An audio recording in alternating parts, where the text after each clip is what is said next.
أحداث رياضية كثيرة، وآخر حدث من نص ساعة بحثت لجنة الانضباط بالاتحاد المصري لكرة القدم برئاسة المستشار عزت خميس وعضوية المستشارين محمد شيرين فهمي وعصام فريد وإيهاب عثمان وعزت أبو زيد الشكوى المقدمة من النادي الأهلي ضد رئيس نادي الزمالك لسبه اللاعب محمود كهربا، وشكوى رئيس نادي الزمالك ضد كهربا لسبه جماهير الزمالك. يعني مرتضى منصور سابب محمود كهربا، ومحمود كهربا سب جماهير الزمالك. اللجنة قررت قرارات: تغريم رئيس الزمالك نادي الزمالك 300,000 جنيه تسدد خلال شهر،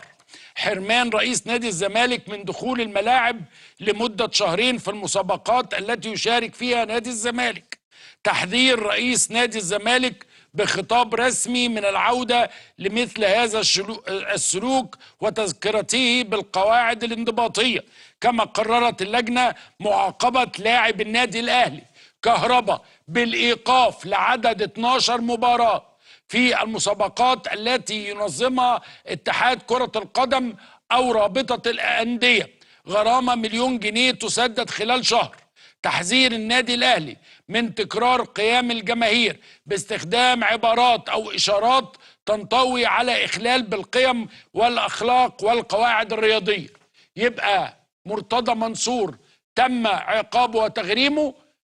كهربا تم عقابه وتغريمه. فهمنا أيضا إنه وارد جدا يقدر كهربا لو قدم تظلم يلعب مباراة السوبر،